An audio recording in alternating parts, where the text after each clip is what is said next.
Le grand dialogue. Le grand dialogue de l'émission de débat du studio Tamani sur votre radio. Le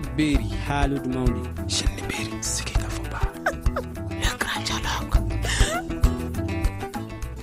Mesdames, Messieurs, bienvenue au Forum de la presse de ce vendredi 21 octobre. Nous avons au menu du jour cette situation sécuritaire toujours préoccupante dans le pays, avec surtout l'enlèvement de l'Américain Jeffrey Hood, enlevé au Niger. Il serait détenu au nord du Mali selon les autorités nigériennes. Nous allons parler du processus de paix avec 7 bruits au sein de la CMA par rapport aux autorités intérimaires et de la réunion du CSA. La rentrée officielle des classes à Kidal, nous en parlerons dans cette émission. Et enfin de migration avec le Conseil européen qui se tient à Bruxelles. Nos invités du jour sont Boubacar Paintao de l'Indépendance, Célia Dalmeida du Journal du Mali, elle est en chemin, elle sera très bientôt avec nous, Hassan Kone de NotreNation.com, Yuba Konaté du Zénith Ballet.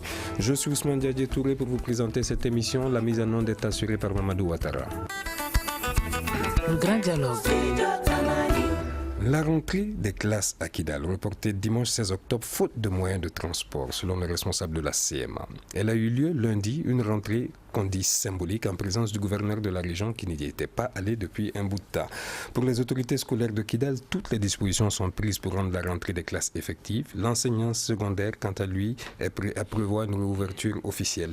Hassan Kone, vous êtes de NotreNation.com, dites-moi, une rentrée symbolique, qu'est-ce que ça veut dire ? Bon, moi, je pense que déjà, c'est un acquis. Et le fait que depuis un certain nombre d'années, il n'y avait pas d'école dans cette zone-là du pays et que de façon brusque, la CEMA ait décidé qu'il y ait une rentrée scolaire à En fait, est-ce que c'est une décision unilatérale de la CEMA ? On voit les efforts j'ai quand vraiment même des uns et des l'impression, autres. non, j'ai l'impression que c'est une décision unilatérale. Parce que c'est la CEMA qui a autorisé qu'il y ait une rentrée scolaire. L'État le souhaitait depuis, mais la CEMA a autorisé. Mais la preuve, j'ai lu quelque part l'interview d'un responsable de l'éducation qui estime que les conditions ne sont pas réunies pour que des enseignants y aillent. La CMA dit un peu le contraire, Boubacar Paintao. La CMA essaie quand même tant bien que mal de rassurer du point de vue sécuritaire. On nous dit que tout va bien, que l'école peut rouvrir. Mais j'ai un souci avec le terme symbolique, une rentrée scolaire symbolique. Qu'est-ce que ça veut dire ? Bon, en fait, c'est une rentrée symbolique. Symbolique en ce sens que est-ce qu'on va à l'école avec un symbole ? En fait, il n'y a pas d'école sans enseignants. C'est-à-dire qu'aujourd'hui, la majeure partie des enseignants sont redéployés soit à Bamako ou encore soit à Gao. C'est-à-dire que c'est pour vous dire que c'est juste une rentrée symbolique parce que sinon, je crois, il y a 2 ans de cela, les groupes armés avaient souhaité que la réouverture des classes, mais bon, en son temps, on a demandé quelques responsables du syndicat, ils ont dit que mais tant qu'il y a, parce que la crise, ce n'est pas une crise scolaire, c'est une crise sécuritaire, c'est cette crise qu'il faut régler d'abord. Maintenant, je crois que après cela, le reste va suivre. Sinon, bon, ça c'est juste une rentrée symbolique. Voilà, donc les anciens n'y ont pas. Donc je ne pense pas que la rentrée c'est pour demain. Merci. Yuba Konaté, quand même, le gouverneur est enfin arrivé à Kidal. Est-ce que c'est un symbole fort ? Merci Ousmane de me permettre de donner mon point de vue sur cette question. Effectivement, je pense que l'arrivée déjà du gouverneur est assez significative pour nous puisque cette arrivée marque, n'est-ce pas, si besoin était un certain retour de l'administration du Mali. Mais je voudrais peut-être préciser un truc. Quand on dit une rentrée des classes symboliques, c'est pour être poli. En fait, c'est une rentrée des classes de façade. La réalité, c'est ça. Tous les acteurs, tous ceux qui sont sur ces théâtres-là. Concrètement, sur le terrain, il n'y a pas d'école. Il n'y a pas d'école. Tout le monde le sait.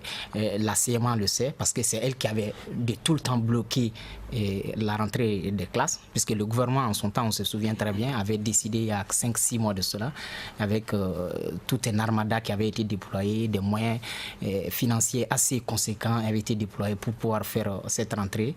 Malheureusement, la CMA avait installé instrumentaliser les populations de Kidal et qui avaient manifesté brièvement et marqué leur hostilité à toute présence de l'État à l'époque. Donc on avait compris que c'était une instrumentalisation. Donc on parle de rentrée symbolique parce que c'est en fait une rentrée de façade. Mais toujours est-il que c'est une bonne chose parce qu'au moins le gouverneur a pu être à Kidal.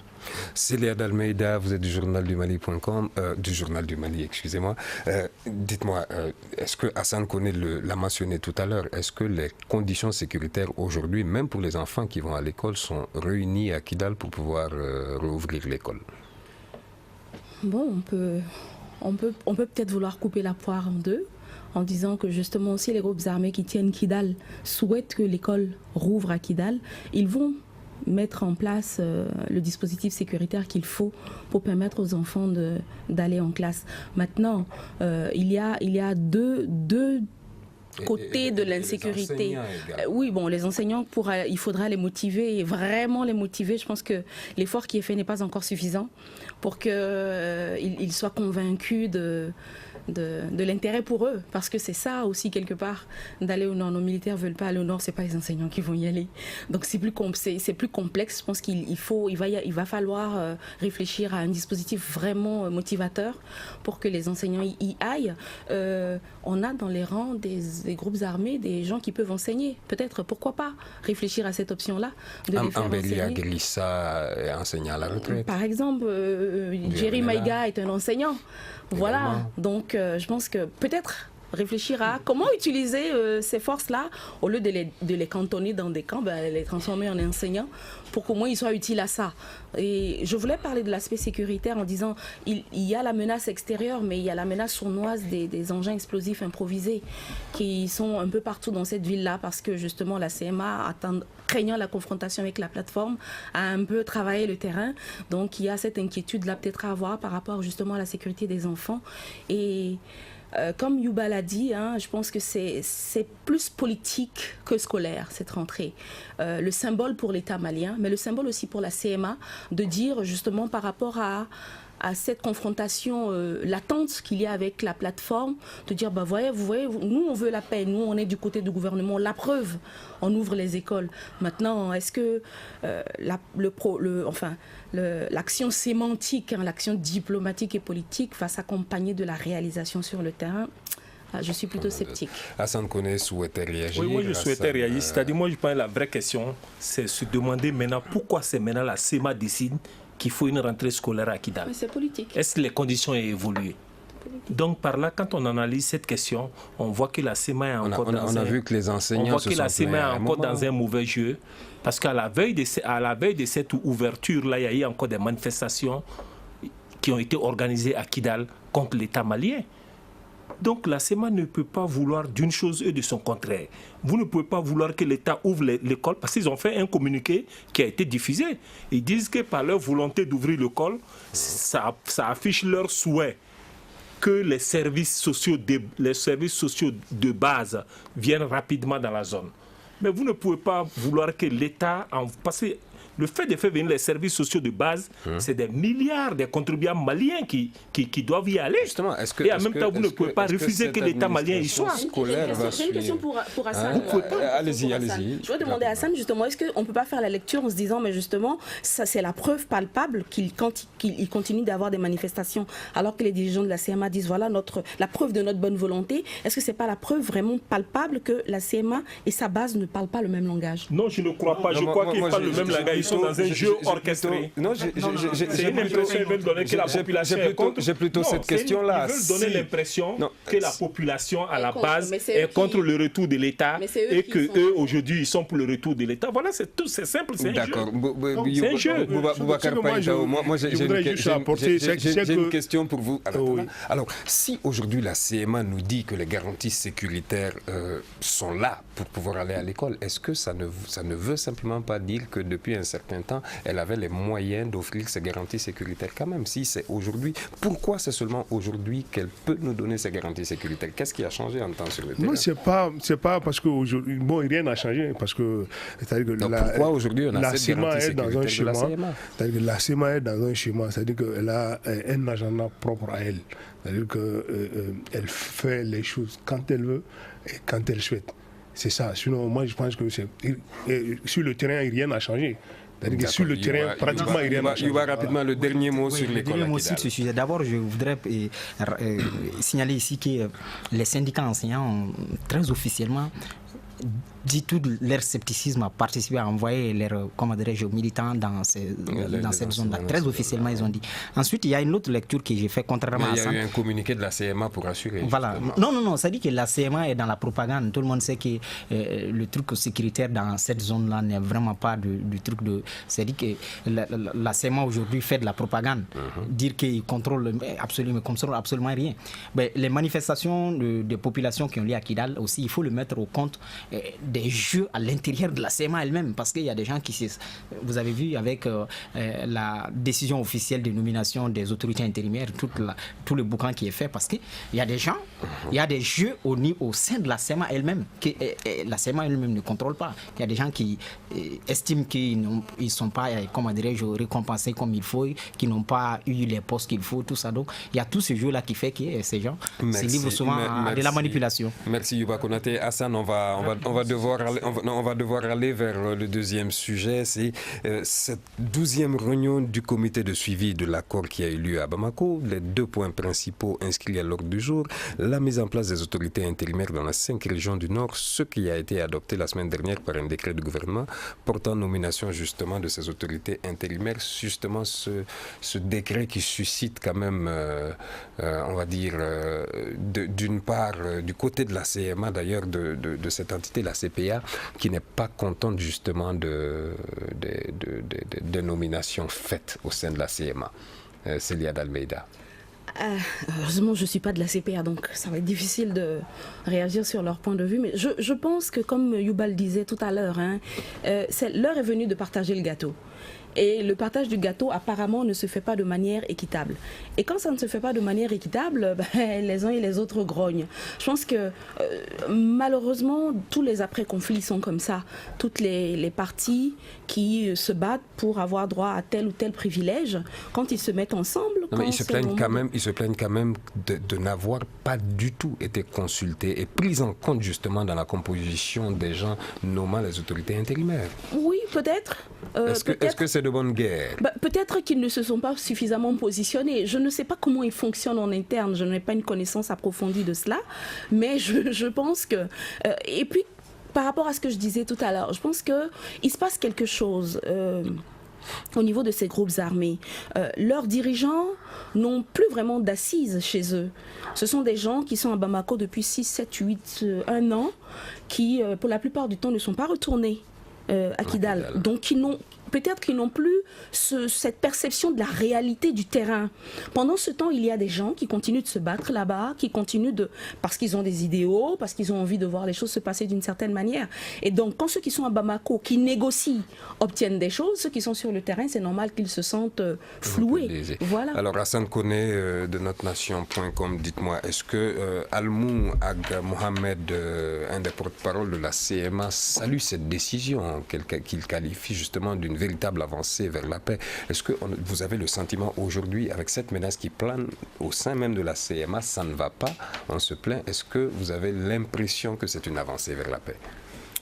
Bon, et vous savez, le conflit du nord du Mali c'est pas le premier conflit. Je pense que la résurgence chaque fois de ce conflit et tire sa source dans la manière de gérer ce conflit. Déjà avec la mise en place de ces autorités intérimaires, il y a mal donne. C'est-à-dire? Si déjà au sein de la CEMA, il y a des contestations, ça veut dire que si on va sur cette base, il faut être convaincu qu'un autre groupe va prendre des armes pour revendiquer ce qu'ils n'ont pas eu. Mais est-ce que ce n'est pas leur tasse interne? Est-ce qu'ils n'auraient pas dû discuter entre eux, justement, convenir de quelque chose? Ce n'est pas leur tasse interne. L'État doit s'arranger pour qu'il y ait la justice et l'équité dans tout ce que l'État fait dans cette partie du nord du Mali. L'État doit éviter de toujours traiter avec des groupuscules ou des petits camps. Malheureusement, aujourd'hui, je me pose 2 questions. Soit il y a un véritable problème dans la CEMA pour que la CEMA ne puisse pas proposer des listes consensuelles, soit l'État a profité d'une faille de la CEMA pour créer des problèmes dans la CEMA en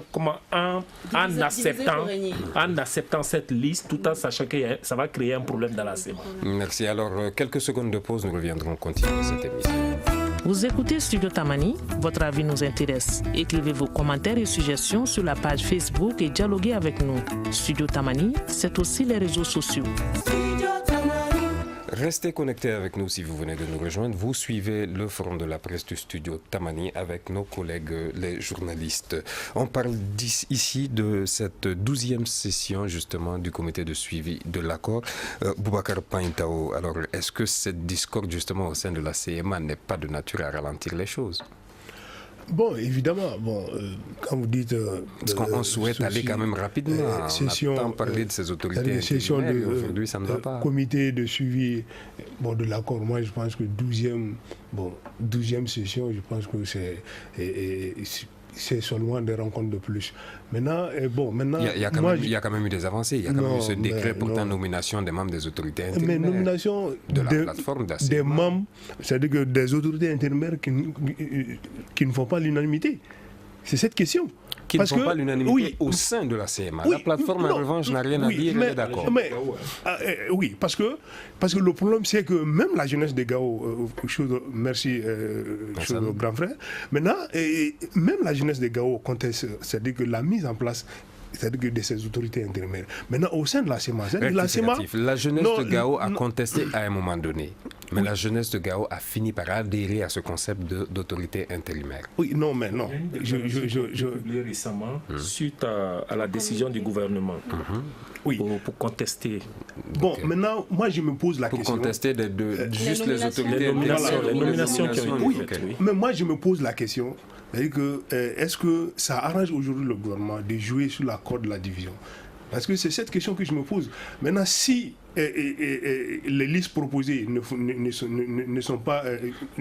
font pas unanimité au sein de la CEMA, moi je pense qu'il y a un problème. Parce que la CEMA, c'est l'une des composantes très importantes dans la mise en œuvre de l'accord. Maintenant, toutes les décisions prises dans la mise en œuvre de l'accord, moi je pense que ça doit faire l'unanimité au sein de toutes les composantes. Voilà. Mais si à partir de la liste, la CEMA n'est pas d'accord, donc il y a des dissensions au sein de la CEMA, donc on doit s'inquiéter. Célia, je vous donne la parole dans une seconde, le temps de faire réagir Youba Konaté. Youba Konaté, quand on regarde quand même au sein de la plateforme, il semble que tout va bien à ce niveau-là. La plateforme a eu une liste très ouverte, très consensuelle. Elle dit avoir tenu compte même de ces nouveaux groupes armés qui sont nés il n'y a pas longtemps. Oui, moi je pense que c'est trop demandé au gouvernement de s'immiscer dans l'élaboration ou les propositions de la CEMA. C'est trop demandé au gouvernement. Et d'ailleurs, ça ne marchera même pas si le gouvernement essaie aujourd'hui de s'impliquer d'une manière ou d'une autre dans l'élaboration de ces listes-là. Très vite, vous allez voir les contestations. Les gens vont violemment réagir. Ils ne vont pas accepter. Ça, c'est des cuisines internes. Et on le comprend pourquoi. Parce que il s'agit ici, c'est l'objet même de la rébellion. Il s'agit de partage. Dès lors qu'il y a partage, les uns et les autres, les gens sont dans cette dynamique-là parce que tous ceux qui sont aujourd'hui, parce que la vraie raison de l'engagement de tous ces gens-là pour cette rébellion, tout le monde le sait, c'est pour ces questions de poste-là. Donc, nous sommes en train d'arriver maintenant à la finale de la fête. Ce ne sont pas, il faut que les gens... les revendications... Non, les revendications politiques et autres, oui, servent de faire valoir, mais la réalité, c'est vraiment pour ces choses-là. Et vous allez voir. Et la question qui se pose aussi en sourdine par rapport à aux autorités intérimaires, là, c'est aussi ça. C'est-à-dire que dans toutes les rébellions que nous avons vécues dans notre pays, que ce soit les groupes qui se disent pro-gouvernement, que ce soit les groupes qui combattent le gouvernement, à chaque fois, quand il s'agit, nous arrivons à la fin des hostilités et qu'il s'agit de partager les postes, c'est tout le monde qui est bénéficiaire. Et c'est ce qui pose un autre problème. Parce que dans cette logique des rébellions au Mali, et par rapport à la récurrence de ces questions-là, il va falloir qu'à un moment donné, que les gens réfléchissent à cette dynamique-là aussi, que ceux qui sont pour, ceux qui disent qu'ils sont pour le gouvernement et ceux qui sont contre le gouvernement, au moment de partager, on ne sent nullement la différence. C'est une question. D'accord. Célia d'Almeida, dites-moi, quel est le poids réel aujourd'hui de la CPA quand on voit qu'il y avait déjà cette dissension avant, parce que la CPA avait signé l'accord, on se souvient, le 15 et le reste de la CMA le 22. Et il y a eu ensuite la CPA qui était exclue et qui ensuite a réintégré et a choisi d'aller du côté de la CMA. Quel est aujourd'hui son poids réel? Est-ce qu'il n'y avait pas une dissension consommée d'antan déjà? Oui, je pense qu'il y a une dissension consommée, mais il y a convergence d'intérêts qui a fait qu'à un moment donné, justement, ils se sont remis ensemble pour aller dans le sens de la mise en œuvre de l'accord, puisque, comme on l'a dit tout à l'heure et comme tout le monde l'a dit autour de ce plateau, ces personnalités, j'allais dire ces individus, ces personnalités ont des agendas, sont là pour quelque chose, visent quelque chose au bout de leur parcours, au bout de leur combat.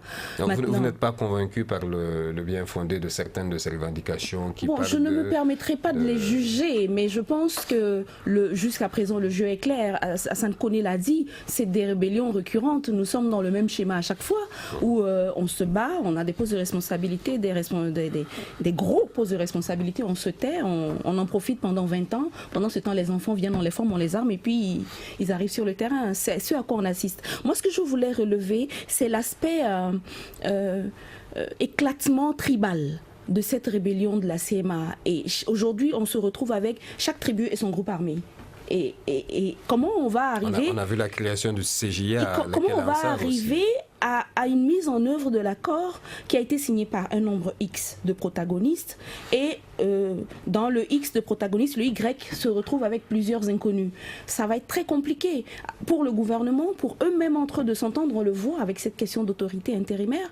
Donc, pour revenir à votre question, est-ce que ça met en danger l'accord de paix? Moi, je dis oui, parce que je me pose la question de comment est-ce qu'on va continuer à discuter avec un interlocuteur qui se démultiplie à chaque fois et qui arrive à chaque fois avec des revendications, des doléances différentes. Peut-être faut-il qu'on repense cet accord. On l'avait dit dès le départ, l'accord n'est pas parfait. Au fur et à mesure qu'on va avancer, on va l'adapter. C'est comme ça qu'on nous l'a vendu. La conférence d'entente nationale sera aussi faite pour ça. Bon, je ne sais pas qu'est-ce qui sera le contenu de cette fameuse conférence. On attend de la voir démarrer. Mais en tout cas, je pense qu'il est important qu'on repose les choses cartes sur table. Parce qu'entre le moment où l'accord a été signé aujourd'hui, il y a eu beaucoup de changements, beaucoup d'évolutions, de nouvelles donnes, qu'il faut qu'on repose tout sur la table. Et que c'est très important à mon entendement qu'on nous laisse discuter entre nous Maliens. Parce que je pense que l'un des problèmes aussi de cette histoire, c'est qu'il y a beaucoup de gens qui se mêlent de notre affaire. Et ça ne nous aide pas forcément pour nous entendre vraiment. Je pense que cette conférence-là, le challenge sera de nous retrouver entre nous Maliens, de nous enfermer dans une salle, s'ils veulent, ils n'ont qu'à assurer notre sécurité, mais nous enfermer entre nous dans une salle, on se tape et puis après on s'assoit, on se parle. Et je pense que c'est au jour d'aujourd'hui, là où on en est, c'est la solution pour qu'on puisse avancer. Donc, il y a urgence d'aller à la conférence nationale. D'accord. L'Américain Geoffrey Hootke, j'ai un peu de mal avec son nom, enlevé le vendredi dernier, 14 octobre, dans l'ouest du Niger, serait actuellement dans le nord du Mali, à Gao plus précisément, selon le ministre nigérien de l'Intérieur. Mohamed Bazoum indique que le Moujao serait l'auteur de cet enlèvement. Selon les autorités nigériennes, les ravisseurs sont passés par le sud du poste militaire de Talia au Niger, puis Menaka et Andera Boukan au Mali, plus précisément à Intamat. Alors, Hassan Koné, Jeffrey Woodke serait au Mali. Est-ce que ça nous démontre encore la force de frappe, la puissance encore de ces islamistes-là qui arrivent à enlever un Américain dans un pays X, un pays limitrophe au Niger, et l'amènent au Mali? Moi, je pense personnellement que ça nous rappelle des mauvais souvenirs de cette grande période des grands enlèvements. Mais ça nous amène à comprendre que la situation est toujours volatile en réalité. Et personne n'est à l'abri. On peut même faire des enlèvements à Bamako aujourd'hui. Vraiment dans tous les pays du Sahel aujourd'hui, il y a des enlèvements possibles d'occidentaux. C'est possible. Donc justement, les islamistes démontrent encore une fois de plus qu'ils ont encore cette puissance. Moi, je ne dirais pas forcément que ce sont des islamistes. Moi, je ne dirais pas forcément que qui est islamiste, qui n'est pas islamiste dans cette histoire au nord. Le Niger parle du Moujao. Le Moujao, on n'entend plus parler du Moujao. Ceux qui sont dans cette partie, on sait aujourd'hui qui sont ceux qui sont là-bas. Donc au lieu d'aller accuser islamistes, qu'on accuse directement ceux qui ne doivent pas avoir les armes en main et qui ont des armes dans le nord du Mali. Ça lui pose problème. Et je vous dis un truc, il y a un véritable problème. C'est-à-dire la manière de régler ce problème-là, on ne va pas sortir. Parce que même tout sur la mise en place des autorités intérimaires, tu le disais, la CPA. Mais la CPA pose le terme en termes d'ethnie et de communauté. Ils estiment que la liste qui a été présentée par la CEMA est seulement constituée d'Ifogas. Mais posons les problèmes concrètement. Alors, comment on va continuer? Justement, comment poser le problème? Ils posent le problème en termes d'ethnie et de communauté. Ils estiment que la liste qui a été présentée par leur regroupement politique ou leur regroupement armé ne concerne que des gens qui appartiennent à une seule ethnie, les Ifogas. Mais est-ce que ce n'est pas une partie de leur réalité, justement? Ce n'est pas une partie de leur réalité. On ne peut pas continuer. C'est-à-dire, quand on veut fonctionner, un pays veut fonctionner sur les bases de la démocratie, il faut qu'on aille sur les bases de la démocratie. Qu'on ne continue pas à fonctionner esclaves. Nous sommes des citoyens maliens, on n'est pas des citoyens maliens. Il faut que l'État s'assume à ce niveau-là. C'est la cause. En réalité, je voulais venir sur ce truc, mais on va revenir là-dessus. Ils vont continuer à enlever des gens. Oui. Parce que dans le nord du Mali, ces groupes armés sont de mèche avec les petits réseaux islamistes. La preuve, ceux qui ont été enlevés au Niger n'ont pas été enlevés par le Moudjaou. On pense que c'est des rebelles du Nord Mali qui les ont enlevés et qui les ont ensuite donnés au Moudjaou. Voilà la vérité. D'accord. Alors, Boubacar Paintao de l'Indépendant, dans le même élan, la prison de Koutoukale au nord-est de Niamey aurait été attaquée dans la nuit de lundi à mardi par des islamistes. Encore, c'est une des prisons de haute sécurité où on détient d'ailleurs certains complices ou certains islamistes au Niger. Bon, la lecture que moi je fais de tout cela, c'est que ces événements prouvent à suffisance que le conflit n'est pas que malien, c'est-à-dire qu'elle est un peu sous-régionale. C'est-à-dire que ça demande l'implication de tous les États sur cette partie. Mohamed Bassoum l'a d'ailleurs souligné en disant donc, moi, je pense tant qu'il n'y a pas de sécurité. À un moment donné, il faut reconnaître que malgré qu'on a tout le temps critiqué nos autorités, on a tout le temps critiqué le gouvernement malien, il faut reconnaître qu'à un moment donné, c'est-à-dire que nos voisins, ils sont mis dans la posture, c'est au Mali, et puis voilà. Maintenant, c'est-à-dire que ces événements prouvent à suffisance qu'il faut conjuguer nos efforts pour pouvoir vraiment surmonter cette situation. Sinon, voilà, donc comment on peut enlever quelqu'un au Niger, et puis au bout de quelques jours, on dit que la personne est détenue au Mali. Ça veut dire que cette zone-là, ça prouve la porosité de cette zone-là. C'est-à-dire que personne ne maîtrise. C'est-à-dire que cette partie, donc que ce soit vous parlez donc de la bande frontalière. Oui, personne ne maîtrise, que ce soit le Niger, la Mauritanie, le Mali, personne ne maîtrise cette zone-là. Cette zone-là, c'est vraiment... Mais on a quand même une très forte concentration d'hommes, Barkhane, la MINUSMA, les FAMA, plateforme CMA qui évoluent tous dans le même secteur. C'est-à-dire qu'on a tout le temps dit, moi j'ai dit, voilà, ce que moi je déplore, c'est qu'aucun partenaire du Mali ne peut dire, voilà la position du gouvernement malien. Et c'est malheureux. Maintenant, MINUSMA, Barkhane, chacun est là avec son agenda. Ça aussi c'est clair. Voilà. Donc, Barkhane est là pour traquer les terroristes, pas traquer les séparatistes. Voilà. Donc, oui, c'est ça quoi. Mais elle est où aujourd'hui la frontière entre terroristes et séparatistes? Oui, quand on voit feu c'est ce que j'ai dit. C'est-à-dire entre les groupes armés, entre les groupes armés, aujourd'hui, c'est un système de vase communicant, je l'ai dit. C'est-à-dire qu'ils sont terroristes selon des circonstances, et selon d'autres circonstances, ils sont autre chose. Alors, voilà. Youba Konaté, c'est là, je vous donne la parole dans un peu de temps. Youba Konaté du Zénith Ballet, on a vu justement la mort d'un responsable de la CMA le dimanche 16 octobre dans la région de Tombouctou. Dans le même élan, on a vu cette infirmière Adjata Diallo qui a été assassinée dans l'attaque d'un véhicule médical entre Ombori et Gossi. Est-ce que finalement, vous pensez que si on, comme certains l'ont évoqué, négocie avec quelqu'un comme Yada Gali, ça pourrait changer la donne sécuritaire? Bon, je ne sais pas trop, mais ce que moi je retiens dans tout ça, c'est-à-dire que les enlèvements, les attentats qui continuent, les morts d'hommes, c'est que fondamentalement depuis 5 ans, la situation n'a véritablement pas changé. C'est ce qu'on peut noter. Parce qu'après tout ce que nous avons comme présence de Barkhane, tout ce que nous avons comme force militaire dans la zone, depuis 4-5 ans, fondamentalement, la situation n'a pas changé. C'est toujours une situation de terreur et tout le monde le comprend maintenant. Donc, à partir de là, est-ce que si nous changeons d'option pour, comment dirais-je, il faut signaler dialoguer avec... même hier, il y a eu cette attaque, 2 obus sur la MINUSMA à Ansongo, qui a fait 2 blessés. Voilà. Donc, est-ce que si on change de truc et qu'on négocie avec un homme comme Yaga Agali, ça va changer des choses? Moi, je ne sais pas. Parce que fondamentalement... les forces en présence ici aujourd'hui, personne ne peut dire clairement quel est l'état des forces en présence. Donc, je ne pense pas que négocier avec... En tout cas, ce sont des forces qui sont... Voilà, va fondamentalement changer quelque chose. Peut-être aussi à ce niveau, il y a une autre lecture qu'on peut faire. C'est-à-dire qu'aujourd'hui, les maîtres à penser, ceux qui supportent toute la communauté internationale, ne va jamais permettre qu'on négocie avec un homme comme Yad. C'est très clair. Donc, si on s'avérait à aller dans cette direction-là, peut-être qu'on peut se passer de l'aide ou de l'accompagnement de cette communauté internationale là aujourd'hui. Et ça va être très compliqué. Et entre-temps, je rappelle que par rapport à un point... Je me permets de vous couper, c'est la pause. On prend quelques secondes de pause et vous reprendrez la parole. Une réaction, un avis, un commentaire. Réagissez sur la page Facebook de Studio Tamani et restez connectés avec nous. Studio Tamani sur les réseaux sociaux pour vous faire entendre.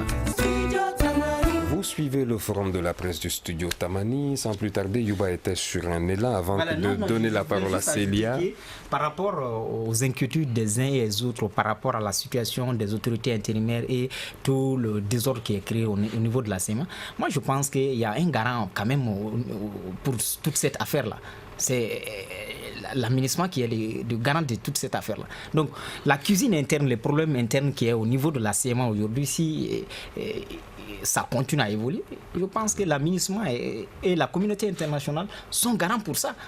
Et les sanctions et autres qui ont tout le temps été bravées, je pense qu'il va falloir à un moment donné commencer à les mettre en application.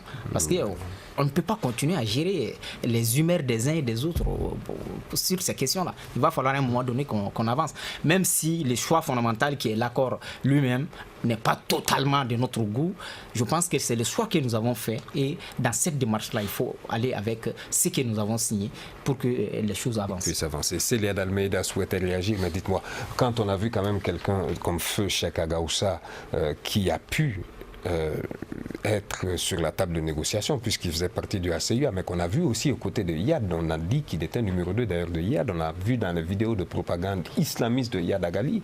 Si on accepte de négocier avec lui, est-ce que toute la communauté internationale l'a accepté? Est-ce qu'on ne peut pas justement négocier avec quelqu'un comme Yad qui a une capacité de nuisance intrinsèque sur le terrain? Est-ce que ça ne va pas changer quelque chose? Ma réponse est en 2 volets. Rapidement. Le premier volet, justement, Agaoussa à un moment a dit « J'abandonne la mouvance islamiste, je me revendique politique et je discute politique. » Jusqu'à preuve du contraire, l'autre monsieur ne l'a pas fait. Et deuxièmement, vous parlez de sa capacité de nuisance. Quelle est-elle? Aujourd'hui, dès qu'il y a quelqu'un qui tire sur quelqu'un, on dit les djihadistes. Et on dit Agagali. Je ne vois pas de revendication directe, à part 1 ou 2 incidents spécifiques. Donc, vous parlez de l'enlèvement... Qui sont 1 ou 2 incidents de trop? Ça, c'est clair. Maintenant, est-ce qu'on ne prête pas un poids qui est trop grand? Est-ce que ce n'est pas l'épouvantail que l'on agite au-dessus de nos têtes aussi, quelque part, dans ce processus, pour qu'on évite de s'adresser aux vrais gens qui sont les vrais problèmes? Parce que si la mise en œuvre de l'accord bloque aujourd'hui, ce n'est pas Yad Agali. Parce qu'il n'est pas partie prenante de l'accord, Yad Agali. Il fait des attentats, d'accord, ça mélange, ça perturbe, ça fait la terreur. Est-ce que justement, toute cette situation sécuritaire débordante dans une partie du pays n'est pas de nature à rendre très difficile l'application de l'accord sur le terrain? Oui, c'est possible. Maintenant, encore une fois, ma question revient. Est-ce que cette situation-là est à mettre au compte d'Yad Agali? C'est là, moi je doute de cela. Je pense qu'on l'a toujours dit. Ce qui se passe là-bas, en dehors de la question politico, ethnico, machin, c'est des conflits d'intérêts, les routes de la drogue, les routes des trafics humains, etc. Et ces gens se battent aujourd'hui pour ça. Pourquoi est-ce que les enlèvements reprennent? Parce qu'au jour d'aujourd'hui, la drogue n'arrive plus à passer par là où elle passait avant. C'est devenu plus compliqué. Donc il faut trouver d'autres sources d'approvisionnement pour avoir de l'argent. Pourquoi Gao particulièrement? On dit que le monsieur, il est à Gao aujourd'hui. Tout le monde connaît le quartier cocaïne de Gao. Alors, si aujourd'hui les jeunes du quartier cocaïne de Gao n'arrivent plus à mener la cocaïne à avoir leurs 3 millions par semaine, ils vont chercher d'autres sources de revenus. Donc, je pense qu'il faut repenser toute cette histoire-là et proposer de vraies alternatives aux gens. Régler la question ethnique, comme Hassan l'a dit, qui est vraiment le fond de ce problème. Arrêter de l'éluder, parce que tant qu'on va l'éluder, dans 20 ans, on va se retrouver dans la même situation. Régler cette question ethnique-là, quitte à ce qu'on fasse une loi comme on a fait pour la loi genre, en disant, si on prend dans une zone où il y a 4 ethnies, qu'il y a 25% de chaque ethnie. Comme ça, la question est réglée. Je pense qu'il faut qu'on repense la chose pour qu'on pose des bases saines pour rebâtir l'État du Mali que nous tous nous voulons, un indivisible et prospère. Les bases sur lesquelles nous sommes ne peuvent pas nous permettre d'y arriver de manière sereine. Merci Célia d'Almeida. On va maintenant parler de migration avec le Conseil européen qui se réunit actuellement à Bruxelles pour étudier les moyens de limiter le flux des migrants qui fuient l'Afrique pour rejoindre l'Europe. Les membres du Conseil envisagent ainsi de conditionner les aides européennes en fonction des résultats qu'obtiendront les pays pour retenir sur le continent ceux qui cherchent un avenir meilleur en franchissant la Méditerranée. Alors cette nouvelle approche proposée à l'origine par l'Italie, où débarquent la plupart des réfugiés en provenance d'Afrique, vise au départ 5 pays. On parle du Nigeria, du Niger, du Sénégal, de l'Éthiopie et du Mali. Hassan Koné, est-ce que ça vous paraît réalisable justement de conditionner les aides à travers le flux des candidats au départ, sachant que nos pays ne contrôlent pas forcément justement ce flux? Non, mais et prendre cette décision, c'est comme si c'est nos États qui organisent le départ. Vous allez sanctionner des États qui n'ont aucune maîtrise de ce phénomène et de ce mouvement. Et quand on analyse ce phénomène et ce mouvement à l'origine, c'est leurs différentes politiques qui ont été mal appliquées dans nos États depuis un certain nombre d'années. C'est les conséquences. Écoutez, vous n'allez pas appauvrir une partie du monde et vivre dans l'aisance. Ceux qui sont pauvres vont aller vouloir vivre chez vous. Et puis aujourd'hui, l'Europe est mal placée pour se mettre dans ce dispositif pour la simple raison que, à cause de la guerre en Syrie, l'Europe est en train d'ouvrir les vannes pour les Syriens. Mais justement, moi, j'avais l'impression... Les réfugiés, les Syriens, on les appelle les réfugiés. C'est la même chose. Même ceux qui fuient la guerre en Afrique, on ne les appelle pas les réfugiés, on les appelle les migrants illégaux. Je te dis un truc, ils le font exprès. Et excusez-moi le terme, hein, je pense que il y a même je vais le lâcher, hein, il y a même du racisme dans le traitement de la migration. C'est parce que les Syriens ont peut-être la peau blanche, ils ne sont pas trop visibles dans la population occidentale qu'on les accepte. Est-ce que ce il y a des pays en crise en Afrique. Est-ce que ce n'est pas l'opinion publique européenne justement qui n'est pas forcément bien informée? L'opinion publique européenne est contre l'arrivée des Syriens. Il ne pose pas de problème. Et personne n'a vu une manifestation publique en Europe contre l'arrivée des Noirs. Personne ne l'a vu. Personne ne l'a vu. Il n'y a pas eu de manifestation publique. Quand il faut voir... En même temps, ils veulent fermer les frontières du Sud par rapport à l'Afrique, mais les ouvrir de l'autre côté pour les Syriens. Moi, je croyais qu'en Europe, ils n'avaient aucune capacité de réception. Quand on nous disait que l'immigration africaine nous envahit, j'ai cru qu'ils n'avaient pas de capacité de réception. Mais avec la crise syrienne, j'ai vu que l'Europe peut recevoir des milliers d'individus. Donc, ils vont créer des faux problèmes entre les États africains et l'Europe. Et puis, en prenant cette décision, c'est comme si c'était les États africains qui décidaient d'organiser l'immigration clandestine. Soyons sérieux. Merci Hassan Koné. Boubacar Paintao, dites-moi, est-ce qu'on n'a pas aujourd'hui l'impression qu'il y a toute une manipulation au niveau de l'opinion publique européenne quand ils ont le sentiment d'être envahis par des étrangers, par des Africains principalement, alors que l'échange interafricain représente quand même plus de 80% du flux de migrants. Il n'y a qu'une vingtaine de pourcents qui va vers l'Europe. Oui, bon, évidemment, sur la question de la migration, je crois que il y a cette manipulation, c'est-à-dire que le fait ou cette perception, voilà, c'est-à-dire que cette perception de dire que maintenant, sur les dirigeants oui, mais maintenant, même si on les envahit, parce que moi j'ai une lecture très différente de tout cela. C'est-à-dire qu'à un moment donné, pour moi, la question de l'immigration, elle est culturelle, elle est également historique. C'est-à-dire qu'à un moment donné, l'Afrique, nous vivons tranquillement. C'est les Blancs qui sont venus nous envahir avec, c'est-à-dire de la pacotille. Aujourd'hui, ils ont créé, c'est-à-dire toutes les conditions ont été créées en Afrique pour nous appauvrir, avec des politiques de redressement, etc. Aujourd'hui, nos États africains, c'est-à-dire que compte tenu de la mauvaise gouvernance, compte tenu de tous ces maux sociaux, maintenant, aujourd'hui, l'Afrique est obligée d'envahir aussi l'Europe. Bon, moi, j'ai fait cette lecture-là. Pour moi, c'est très normal que nous, Africains, on essaye d'envahir aussi l'Europe. Parce qu'à un moment donné, c'est eux qui sont venus, nous vivons tranquillement, c'est eux qui sont venus nous envahir. Aujourd'hui, ça ne va pas chez nous, on va les envahir également. Ça, c'est l'aspect historique. Maintenant, l'aspect culturel. Quand tu prends, par exemple, la zone de Caille, où c'est-à-dire que l'immigration le fait... La zone de Caille qui se vide énormément. Oui, le fait d'aller en Europe, c'est culturel. C'est-à-dire qu'il faut aller. Le grand frère est parti, le cousin est parti, je dois aller. C'est comme cela. Maintenant, moi, je pense que les gouvernements européens, il ne résout pas en fait le problème, mais il déplace le problème. D'accord. Boubacar Pintao, merci beaucoup pour ce constat. Youba Konaté, dites-moi, quand on voit quand même que l'aide apportée par ces immigrés illégaux ou pas dans les pays de départ est parfois plus conséquent que l'aide de développement que l'Europe nous donne, est-ce que justement ça vaut donc le coup d'abandonner un peu l'aide de développement et laisser les migrants faire? Bon, pas forcément. C'est-à-dire qu'il y a des choses à comprendre dans cette question-là.